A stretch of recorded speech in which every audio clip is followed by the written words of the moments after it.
And a salute from my red team all the way to my gold unit and my channel members. Welcome to the Amped Up Podcast for Thursday, September 28th, 2023. And I assure you, we have a packed, stacked, jacked show for you today. On the WWE side of things, a shocking development involving Roman Reigns. We'll talk about it in today's Amped Up Podcast. Also, NXT somehow losing nearly 200,000 viewers this week from last week on a PLE go-home show to no mercy. How did this happen? Thankfully, we have the report from my right-hand man on the channel, JR9 Gaming. He has his NXT report. I'm going to give you guys some key notes on this report. Maybe it can shed some light on how they lost 200,000 viewers. Was it a good show that not a lot of people gave a chance to because there wasn't that great of an influx of main roster talent like a Becky Lynch? Or was the show just that bad that they lost nearly 25% of their viewership?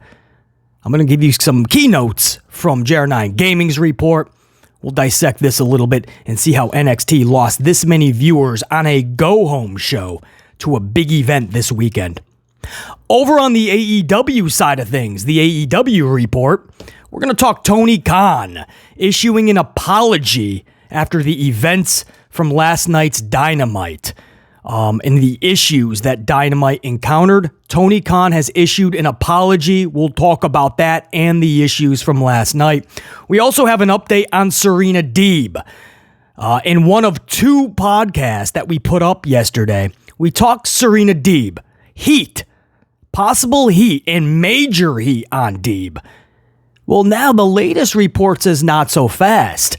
The heat originally came from Deeb to AEW. We'll have the latest and we'll discuss why that is. Also, we'll talk Adam Cole, his announcement last night, and it is just, it's sad. This dude cannot catch a break. Ever since he left WWE, it's just been one obstacle after the other, and these are big obstacles. We'll talk Adam Cole and what the future looks like for Adam Cole. Baby! And we're also going to talk the end of the show, a whodunit storyline. Is AEW trying to do a big storyline?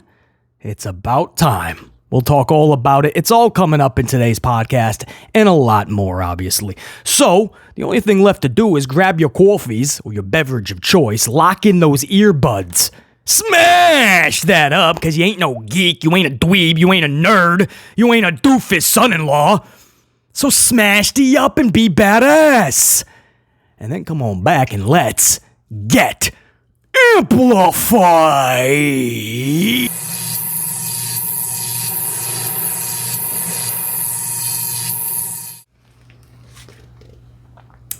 Man, September 28th's Amped Up Podcast. I had to do a double take. I can't believe it's the end of September, much less the end of summer.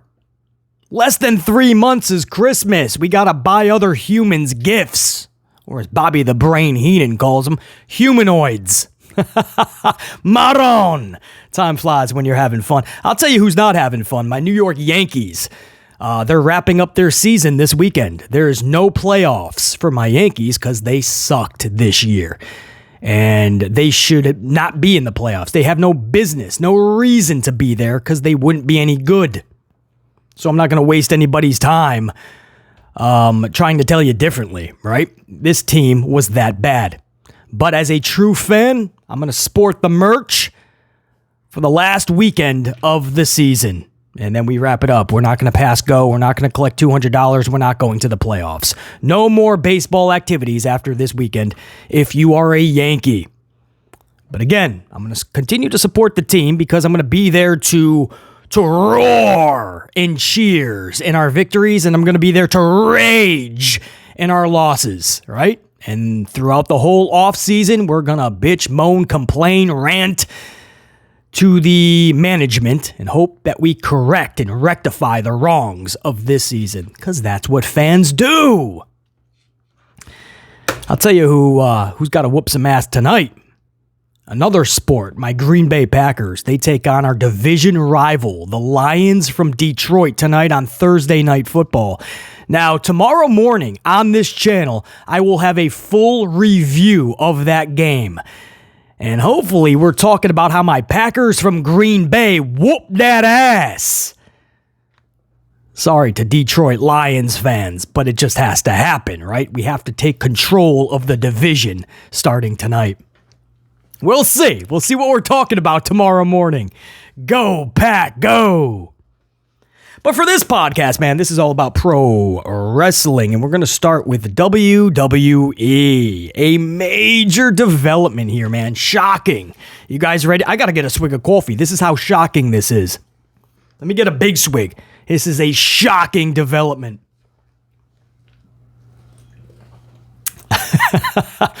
Oh, man, I don't know if you guys can handle this one.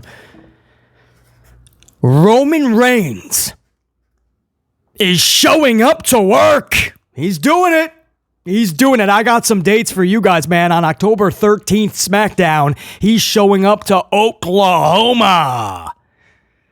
And then the next day, I believe that's a Saturday, right? That's SmackDown, so it would be a Saturday. It's a house show, also in Oklahoma, different town. He's going to be having a match. He's defending his championship, I believe, against Sami Zayn. One-on-one for the title. We expect, obviously, Roman is not going to drop the title at a house show after this long, much less to Sami Zayn. But if you're in that... of course, this is being done for two reasons. Sell tickets, obviously. A house show in Oklahoma, that's telling you that they need to push those tickets a little bit more than what they are. Roman's doing Friday anyway, and they're like, well, why not just squeeze one more day real quick, and then you can go home for a couple weeks, because that's what he's doing. He doesn't come back from that weekend, the 13th and the 14th, SmackDown and then a house show, and then he goes right back home to sip on those, or on another nice Maui vacation, sip those martinis and margaritas, spend time with the fam, come back 2 weeks later, cut a promo, and then go back out for 2 weeks on vacation. That's the schedule.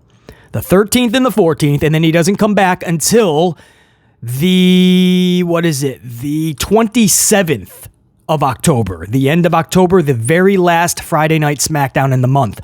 So 2 SmackDowns in October, the 13th and the 27th. And then there's just a house show match in between. So he's working 3 dates in October, guys. 2 promos and a match that we won't see, because it's a house show. So, hey, beggars can't be choosers. The champion is showing up a couple, 2-3 times in October. Now, I said there was a couple of reasons why he's showing up on the 13th and the 27th. One of them is obviously ticket sales. You want to push them, and you want to hit some towns that are just not doing well. So you promote your champion. There's a concept. But another reason is to pretty much solidify and cement exactly what I told you guys. They are going to have Roman in Saudi November 4th for their next big event, like a super showdown crown jewel type thing. It's scheduled for November 4th, which is a Saturday, and Roman Reigns is supposed to be competing. Now, everybody is just going to the, of course, AJ Styles Roman match. That's going to be penciled in as the go-to if the original plan they want falls through. And what they want, well, if you saw a podcast that I put up just last week, you know exactly what. I ain't even going to say it. You should be watching every minute of these listening to every second of these podcasts, and you'll know exactly who they want Roman to face. But if they can't get this dude to be able to do the commitments, because you got to show up a few times before November 4th, and then it would be an exhibition championship match, just like Logan Paul and Roman, so I have no problem with it. But if they can't get this individual, you'll probably end up seeing AJ Styles versus Roman or something like that. A match you could easily just see at SmackDown. You wouldn't really pay money for or have to spend a whole Saturday afternoon watching. But it is what it is. But they do want to have Roman set something up for November 4th. It's a big payday. Roman gets literally, he gets $1 million paycheck. That's what Brock does. He gets $1 million because they get 40 to 50. WWE gets $40 to $50 million for each one of these Saudi shows. Now, even if you took $10 million in expenses, which it does not cost $10 million to do, by the way, and most of those expenses are on top of the 40 to 50. Those are covered by Saudi. But let's just say you cover 10 on expenses of whatever sort, business operations. Let's take another 10 mil to pay off all of the talent that's going over, which again, it doesn't cost 10 mil. And the talent contracts are already paid off and in much different realms of business.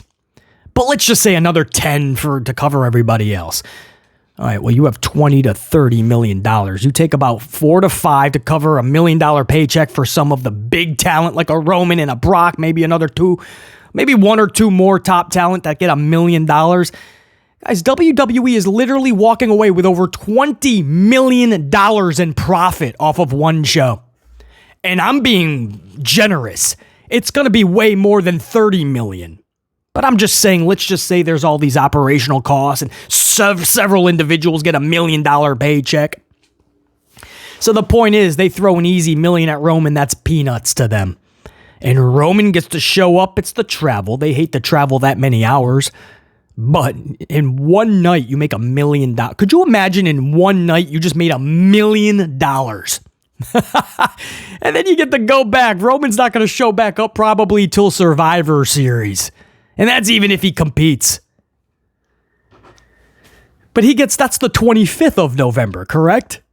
So, I mean, he gets to go 11, 8, he gets to go back for another 3 weeks plus.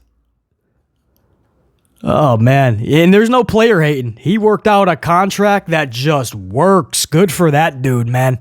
Can't even player hate. He gets to work just a couple of times a month, tops. Sometimes he misses a complete month. And he gets to get paid the most amount of money. It's wild, isn't it?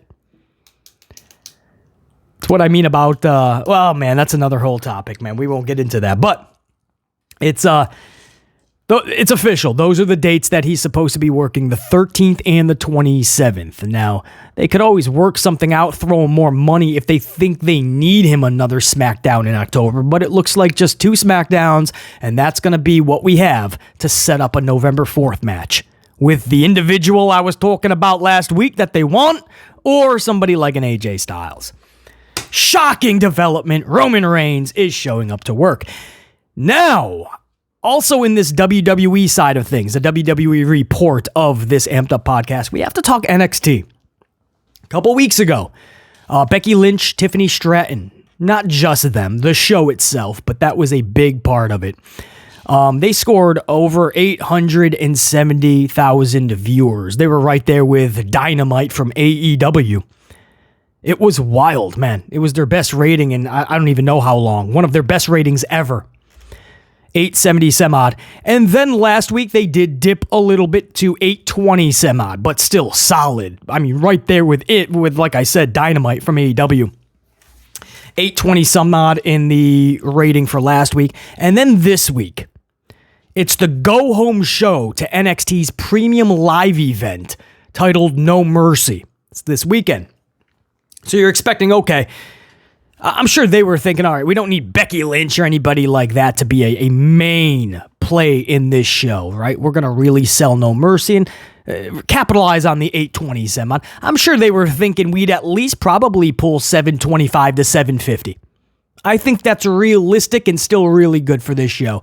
It sucks you lose 75 to 100,000 viewers, but 725 to 750 is pretty damn decent. When you take out the Becky Lynches and all that. All right. What they pulled was, exact number, 636,000 viewers. 636. Down from 820 some odd. You don't need me to do your Steiner math for you. That's nearly 200,000 viewers lost. On a go-home show to No Mercy. You don't need BC to tell you or any rocket scientist to tell you. That's not good. That tells you the interest going into this premium live event is not there. That tells you that a lot of fans were just like, no Becky, no real main roster presence, I'm out, check you. See, it's a double-edged sword. The easy fix to pull in a fast, good rating is just to throw main roster talent on. You're going to catch the eyeballs of a lot of casual fans and such. But is that really developing the product long-term? Like, if you have a Dominic come over and just take your title, if you have a Becky Lynch come over and just take your title, if people like Baron Corbin, Sethington Rollins, Ali, recently, before he was released, and all these individuals are coming over. Dana Brooke, before she was released, all of them are coming over and taking all of this time and these spots and even titles. How is that really gonna benefit NXT? So by the time a lot of the main roster is off the show, even Judgment Day, by the way, obviously Dom, champion, part of Judgment Day, but all of them for several shows were on NXT. And when you remove them, well, what's left? All of these dudes and gals came over, they ravaged through NXT, and then they left. So it's almost like you're damned if you do, damned if you don't if you're NXT. And that's why I said, and many others said, man, just the quick fix for a quick ratings grab because you have a TV rights deal coming up, and you know that this will pop the ratings. Is that really benefiting NXT? I guess that's another topic for another day when you have a full fucking hour or two, right? That's what we would need because it's a long topic that needs to be discussed. Was this the right decision long term? 636,000 viewers on a go-home show, and you lost. I tell you, on any show, if you lose nearly 200,000 viewers in 1 week, that's not good. So now it comes to the question, is this a good show this past Tuesday that just a lot of people didn't give a chance to? Or was this just a bad show? JR9 Gaming, my right-hand man on the channel, he watches these shows vividly. And he gives extensive, very detailed reviews on his NXT report every week. And I can't always catch these shows, or when I do, it's a glimpse here or a glimpse there. So JR9 Gaming really details these in an amplified way, and I appreciate it because it gives all of us insight on if it's a good show or not. So some key notes from his report this week.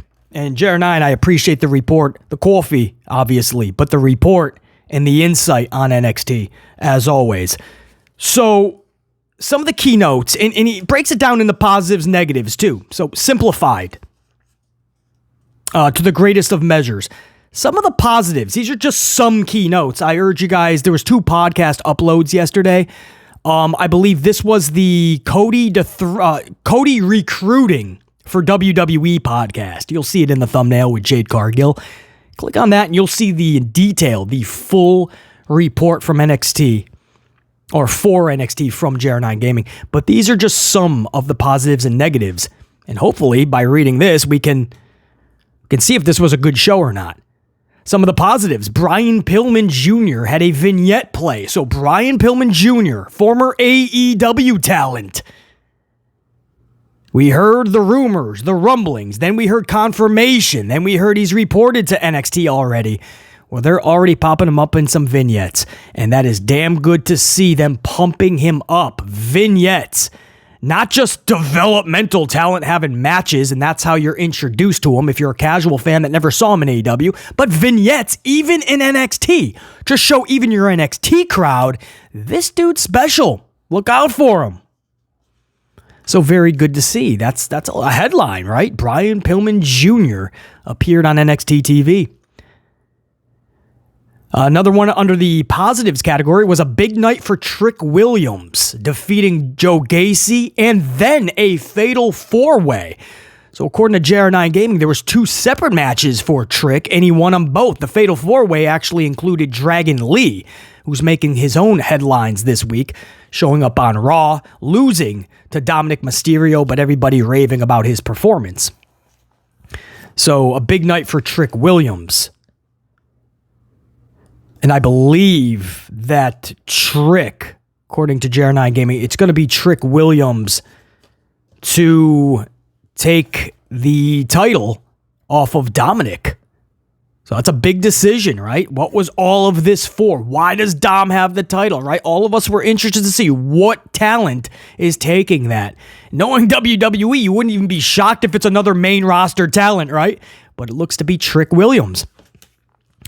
Speaking of Trick, his friend and a confidant, Mello and Dragunov apparently had a good contract signing with very good promo work.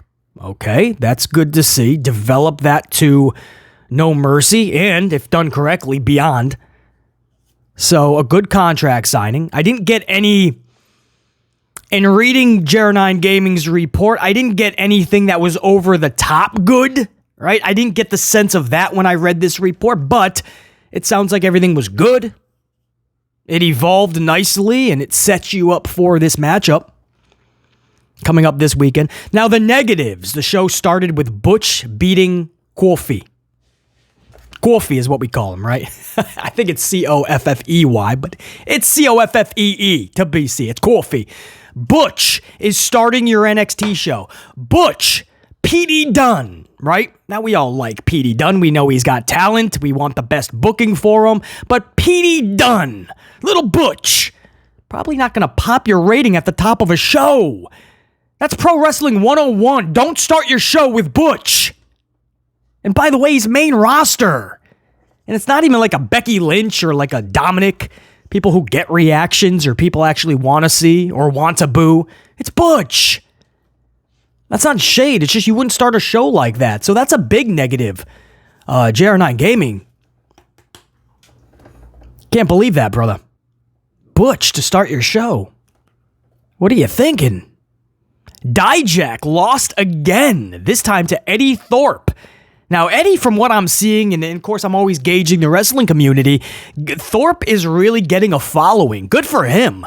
Dijak cannot be losing. And JR9 put that, again, if you guys end up reading the full report, it's in yesterday's podcast. You'll see Cody Rhodes, Jade Cargill on the thumbnail. Click on that, you'll see the full report. But Dijak had that masterpiece with Dragunov not long ago.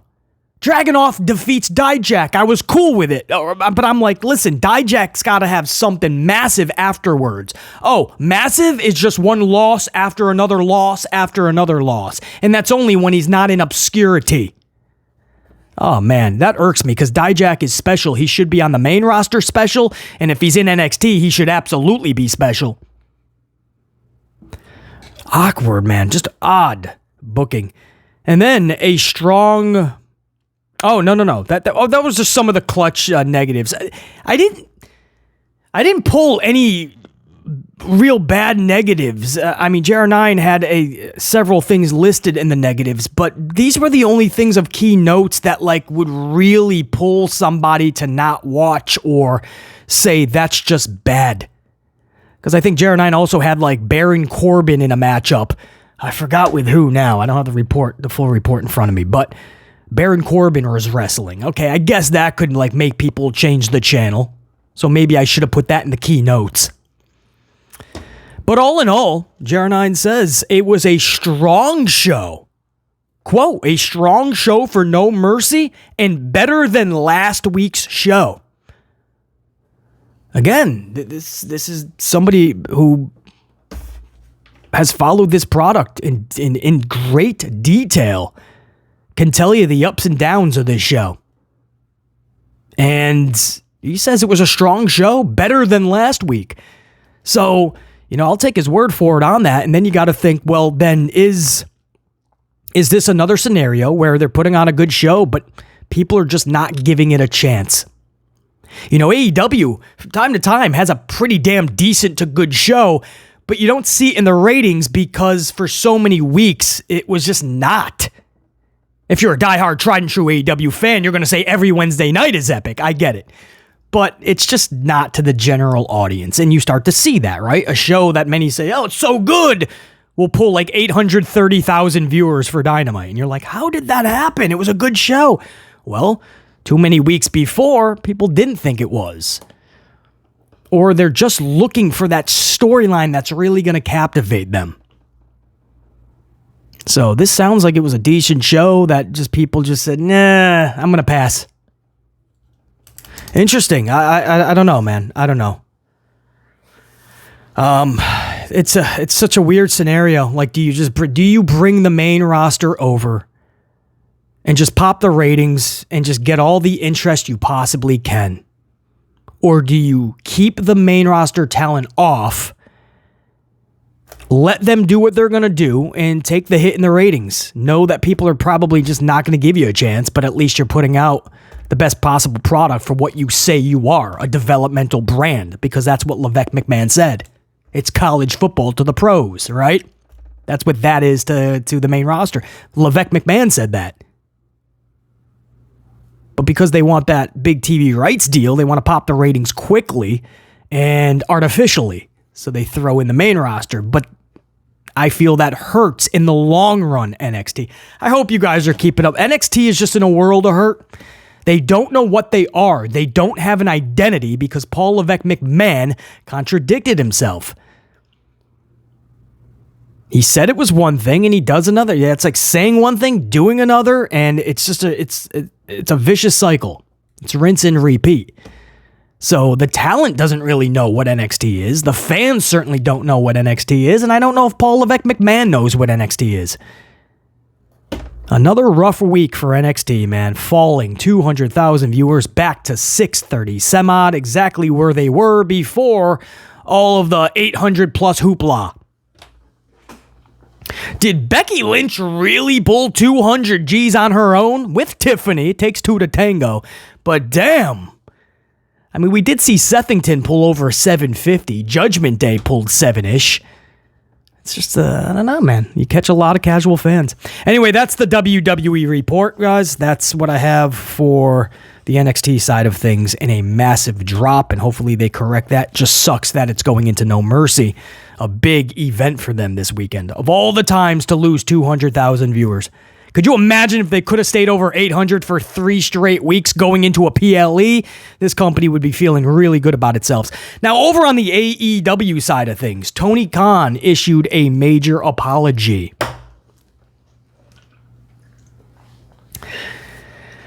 Apparently, there was a lot of issues during the telecast last night. Now, I didn't get to see AEW Dynamite last night, so hopefully when I am able to catch it, or at least most of it, during my travels, I'm hoping I get the edition that doesn't have the problems, the technical difficulties, the weird sounds. I mean, I was hearing that it's a little bit of everything last night. There was one problem after the other. It was long. It would be throughout the entire broadcast, sometimes minutes at a time. I mean, I heard there was a lot of issues. So Tony Khan issued a big apology for everybody that had to endure that last night, that had to come across that. He did say that thankfully it was just for the U.S. Yeah, thankfully, just for us. But internationally, it's okay. Then he had to issue another apology and correct that because he's like, some other countries actually got the U.S. broadcast. Therefore, they also got the issues. So it wasn't just the U.S., but he did. It was sincere. It was a heartfelt apology. Big apologies to everybody that tuned into Dynamite on TBS. We know we experienced all of these issues. He actually listed a few of them. So, I mean, it was a sincere apology. He didn't hide from the fact. And he knows he's trying to get every viewer in terms of that rating popping, right? He really wants to hit that 1 million again soon. And consistently. So he knows these type of issues will make people turn away. You could have a badass show that people are actually looking forward to some of the segments, but if they can't hear it properly, if there's problems and you have this sound in the background and there's this, the picture is going black and then it's fading and then it's, people are just like, all right, I'm just going to tune into something else, man. This is giving me a headache. That's what happens. So it'll be interesting to see if and how much it affected the ratings because the last couple of weeks, Dynamite has been in the high 800,000 and then I believe high 900,000s last week because they had a Grand Slam mini pay-per-view on Dynamite. So they came so close to that 1 million.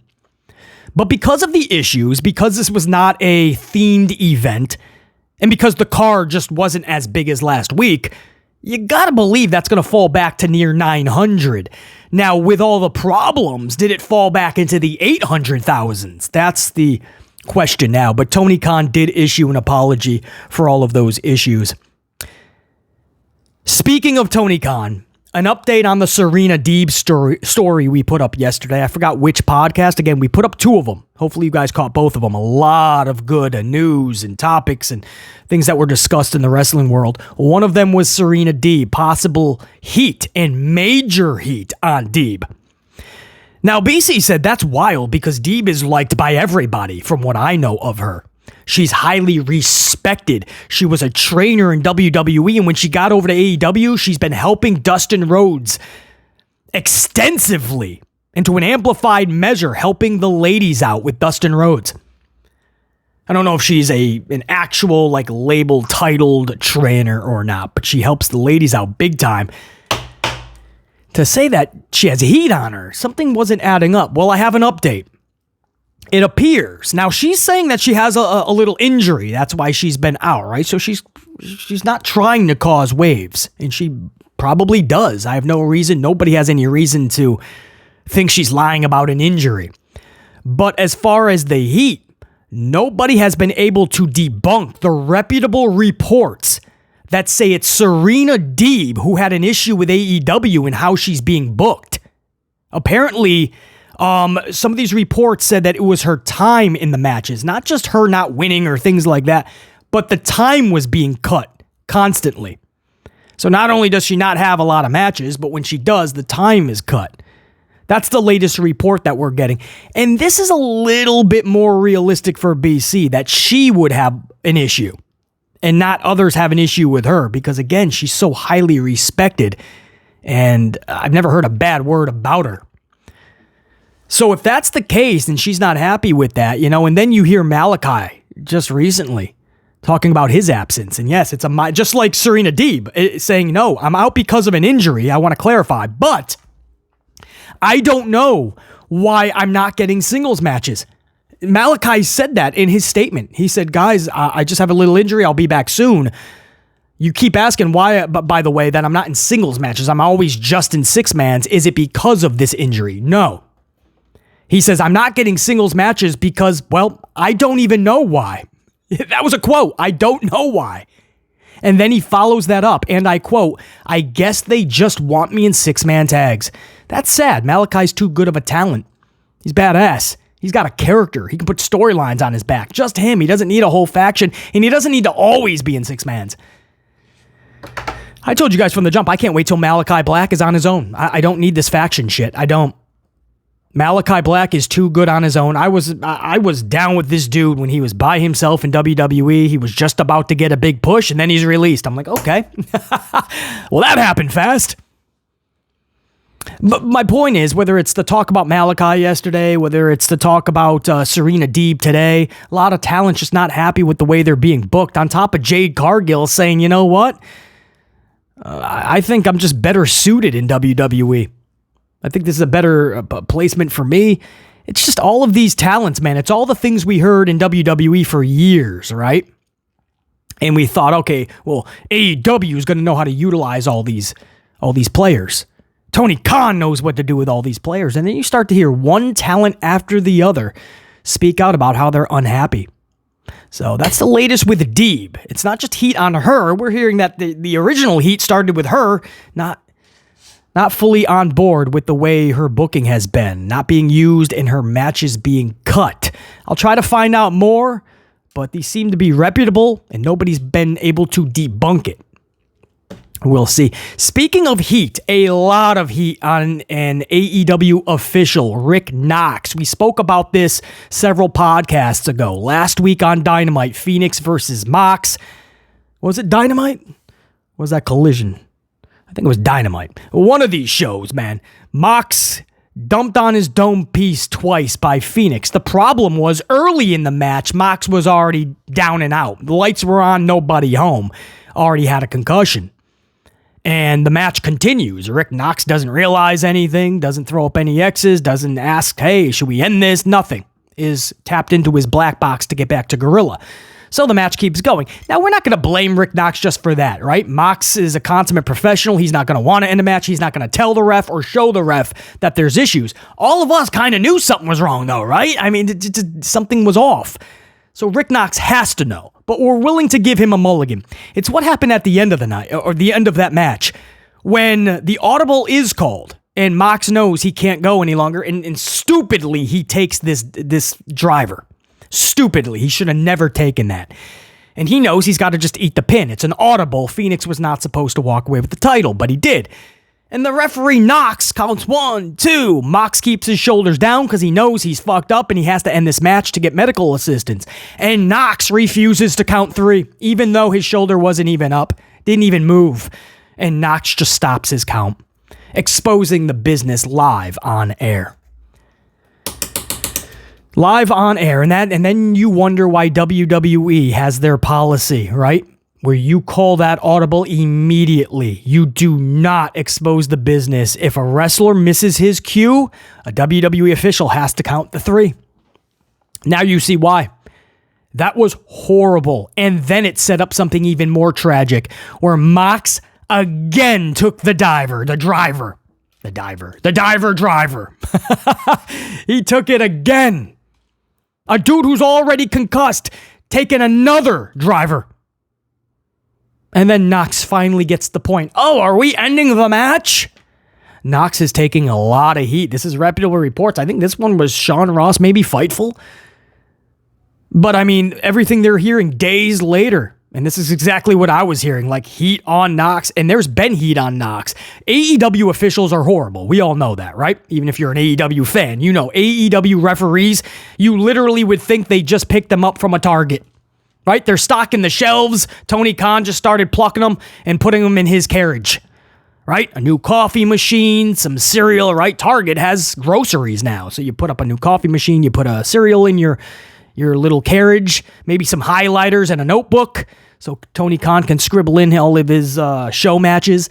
And then you start putting actual employees in your carriage, right? You're a referee. You ever see Bryce Remsburg or whatever his name is? Little Bryce? Aubrey bouncing around the ring. Rick Knox. It's a fucking clown show. It's a circus. It's a joke.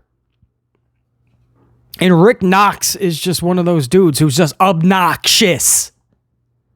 You can't even take it seriously. You can't focus on the match because they're bouncing around the ring like they're hopped up on something. Like they've entered Tony's stash. It's bad, man. The officiating in AEW is that bad. I've been calling it out from day one, and it just gets worse. And then you see something like this, which is unacceptable. It can never happen in pro wrestling. Not just you have to know somebody's injured. You have to hear the audible. You have to know an audible is being called because this dude's out. Everybody can see something's wrong. Taz knew it right there. We all knew it. The only guy that didn't, Knox, maybe 2, maybe Phoenix, but Phoenix is a pro, right? They're going to keep going no matter what. Anyway. Now we're hearing people in that, it's not just fans or people in the industry not associated with AEW. We're hearing that people in AEW, man, they're pissed off. Mox for sure. You saw Mox scream at Knox. That was on air. Mox was furious. Mox was furious with Knox. I don't blame him. Not Tegan, by the way. So, major heat on an AEW official. Justified. You have to train somebody there has to train these officials. I don't think they've ever gotten training. Adam Cole. Let's move on to Cole, man. Adam Cole cannot catch a break. Just a dark cloud ever since he left WWE. You know, it just reminds me of Bret Hart. He leaves WWE and he couldn't catch a break, and then Goldberg just fucking kicks him in his dome piece and ends his career. Bret Hart was never the same after. His career was over just not long after. And it was almost like, wow, like he had everything in WWE and he just left. And it just did not work. And not only it didn't work, it was just one obstacle after another. And then you look at Adam Cole and it's just bad, man. The booking has not been there. The booking of Adam Cole, he was 87 million% better in NXT. He was like the guy in NXT. Here, it's almost like they want to make him the guy. Here and there, you see little glimpses, and then it's like, yeah. You know, he gets in this weird thing with MJF. People think it's funny, but it doesn't go anywhere. And the injuries have already just mounted up. The concussions, which put him... That kept him at home for a long time, to the point where he didn't even know if he was going to be able to come back. He finally gets over it, does this little thing with MJF, and then he breaks his ankle. That's what he announced last night, a broken ankle. We knew he did something bad. I don't know if he's exaggerating a little bit for storyline purpose and he pops up in a month, right? Maybe it's a bad sprain, but I have no reason, nobody has a reason to really think that he's BSing on that. It looked pretty bad. When he jumped off that ramp last week and he was struggling to get up and he was hopping, you knew that I snapped my ankle in half, I can tell you. And I had to walk on it afterwards. I can tell you, something was not right with that ankle, man. And sure enough, he announced that it's a broken ankle and he's out for many more months. This dude just cannot catch a break, dude. So we'll see. I think, what the good part in this is he'll have a lot more time now. Rest the dome piece, all right? Rest the dome piece, take a long vacation, get yourself even more better. He says he's much better than where he was like last year. Mentally, all that. Well, get yourself even better now, right? So when he comes back from this ankle injury, we might see the best Adam Cole ever. Will the booking coincide with that? Will that dark cloud finally turn into a ray of freaking sunshine for Adam Cole? Hopefully. But use this time to just get better than ever, man. Salute to Adam Cole. That absolutely sucks to hear. Freak accident. It's crazy, right? Remember CM Punk jumped into the crowd during his entrance and he fucking muffed himself. He was out for months. All because of his entrance, jumping off the stage. Adam Cole jumping off the ramp. Adam Cole jumps off the ramp, breaks his ankle. Remember Sami Zayn hyping up the crowd, taking on John Cena for John Cena's open challenge for the U.S. title. And Sami's just on his entrance. He gets on the steps, he hypes up the crowd and throws his shoulder out. Man, it's those freak entrance accidents. Everyone's so amplified. Goldberg, remember he slams his head on multiple times. He's knocked himself out. While still standing, the lights are on, nobody's home. Knocks himself out during his entrance. And then he wrestles the match that way. You thought Goldberg was reckless before. Wait till you get a Goldberg that's not even there fully. You saw that with The Undertaker. He almost dropped The Undertaker on his dome piece a couple, 2-3 times in that match. Now I'm hearing, I didn't get to see this whole show, man. I'm hearing that there was a big angle to end the show. These masked dudes, one with a devil mask like MJF wears or wore. So it's almost like is MJF the ringleader here, but nah, that's the tease. But these masked dudes jumped. Who was it? Was it Jay White? Again, I didn't get to see it, but I heard there was a whodunit angle to end the show. Now, I still have to see that, but I am so glad to hear this. Maybe they saw the cliffhanger or the long 1.5 segment from SmackDown with Jimmy and Solo and AJ Styles and John Cena, where they just let that breathe over a segment and a quarter. And it was great. They let it breathe. Cliffhanger, AJ's going off on an ambulance. John Cena's getting torn up by the bloodline, and we fade to black. That's not a whodunit, but it's a little bit of a cliffhanger. They let this thing breathe so you can actually care about it. You have time to care about it. Without storylines, like I say, with larger-than-life characters and without storylines, you don't have pro wrestling. You can have every little 5'8", 180-pound soaking wet dude imaginable who can do all the flips and dives, and that's great. And we can mix and match them, right? Oh, I can't wait to see this wrestler take on this wrestler. Wrestler A take on wrestler B. It's going to be a banger and a clanger. It's going to be a dream match. You can chant, "This is awesome," and fight forever, and Meltzer can give it 7, 8, 26 stars. It all doesn't matter. Their merchandise isn't going to get pushed. People ain't going to buy it, or at least not in droves. The ratings are not going to go up. You're not going to go back and watch that match a second or third time. You're not going to do it. You need larger-than-life characters and storylines that matter. I am very glad to hear that they ended the show last night with a whodunit. You can say, oh, man, we're supposed to be the alternative. That's more like WWE. I don't care. That'll pull you ratings if you keep doing things like that. I'm not saying this will. They had issues last night, and it wasn't it wasn't a packed card like the week before. So I'm expecting them to go down in the ratings pretty decently. But if you just do things, add storylines that we're going to care about, man. Put some care into it, some effort. Have fun doing it. If you're working in these companies and you're creating, have fun. This should not be a chore to show up to work and write pro wrestling television. You should be having fun with it. I remember stories of Vince McMahon. Maybe it was when Vince Russo first started, but back in the early days, Vince and Pat Patterson and a bunch of people would just meet around Vince's pool and go over show concepts.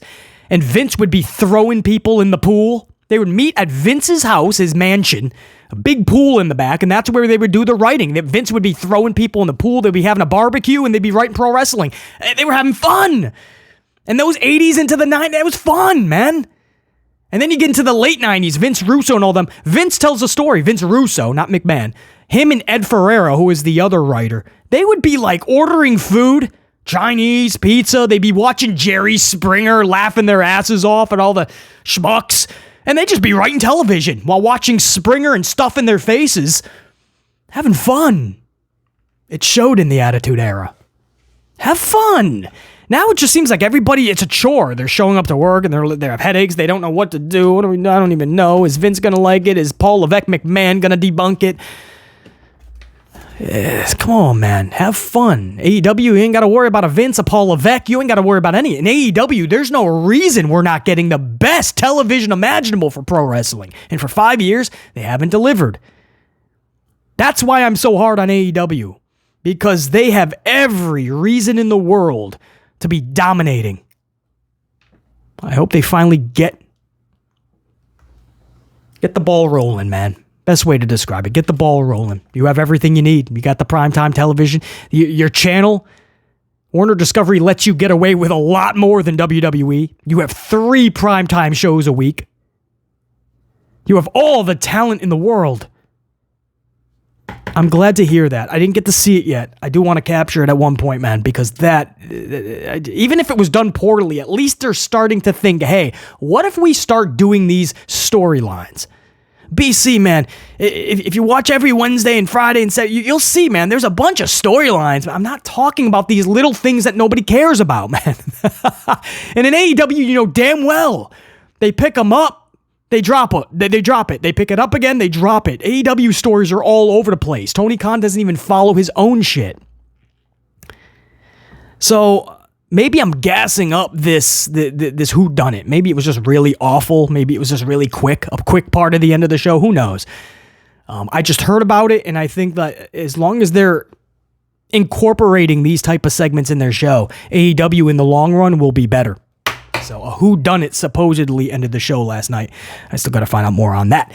All right, guys, I kept you here almost, an hour? So what we're going to do now, I got a couple of big shout-outs to do to end this podcast. I want to give a major shout-out over to Ashley N. One of the podcasts yesterday, again, we put up 2. In one of those podcast uploads, Ashley N. sent a super thanks super chat, man. Highlighted up. BC cannot be more thankful, man. I appreciate that, Ashley N. What up, Amp Man? Just wanted to throw a couple of coffees your way as a thank you for the double dose of amplification you did today. It is very much appreciated. Salute. Ashley N., you ain't like a broken record. I can tell you, you are appreciated. My amplified unit, especially chucking coffees at the channel when you do not need to. So I appreciate that. I'm going to volley a salute right back to you. Salute Ashley N. and Merge with a 5-spot coffee. And yesterday's one of the uploads through the super thanks. 5-spot coffee, hey BC, Merge here. Been a while, but here's a 504, some Java. I like that. I appreciate that. Now for some hot takes. Brooke who? ingrate. She'd be no one if she weren't Hulk's daughter. He's talking about what we talked about in one of those podcasts was Brooke Hogan. Hulk Hogan just got married. A lot of people wondered why Brooke wasn't there. Brooke actually left a statement. And if you didn't catch what she said or you didn't catch the podcast and BC's thoughts on it, I'm telling you, check those podcasts from yesterday. Brooke Hogan told you exactly why she kind of just split from her father. Sad, man, but yeah, Merge, that was wild, man. Also, Merge says, as far as Jade Cargill, of course she went to WWE to wrestle the best. Who would see Cargill versus Baker and think, wow, that's a top-tier match? Now, Cargill versus Belair, Cargill versus Lynch, hell, Cargill versus Oscar or Sky. Now we're talking. Keep up the awesome work. Red Team, go! Yeah, man, there's so many, I won't say dream matches, but there's so many high-caliber, amplified matches for Cargill in WWE. Now, I will say this, Merge, though. Jade Cargill versus Britt Baker, if done correctly and you gave them a badass story, I'd actually be down for. That's a lot to ask, though. Not just in AEW, but in pro wrestling today, period. To ask one of these companies to do something over the course of several months to get us interested in said match, it's a chore for these companies. So yeah, to just pop up the match, Baker and Cargill, it's probably not going to pop that rating. Anyway, Merge, Ashley N, I appreciate it. And again, Jer9 Gaming, not just the coffee, but the more importantly, the NXT report. I was able to take some of those notes and add them into our discussion today. So to all the coffees that were thrown over to the channel yesterday via that super thanks, man, I really do appreciate that, man. It's always cool to be in the coffee line and you see that highlight pop up and know that it's always ironic, right? Because I'm serious, I'm in a coffee line 87 times a day. It's always funny to be in a coffee line and you get a coffee thrown at you. It's ironic, it's fun, it's epic. I appreciate it, guys. All right, that's going to be it for today's Amped Up podcast. Possibly we have another one coming up later today. Obviously, you should be subbed and notified anyway. You'll be the first to know about it. If there's not another upload today, maybe even live, we'll see. If I got the time, I might have an hour a little later. I don't know. If not, there's a lot of content still to come. We're going to end September strong. So until next time, and there will be that next time. Top guys, we're out. BC, and he's saying check you. Peace.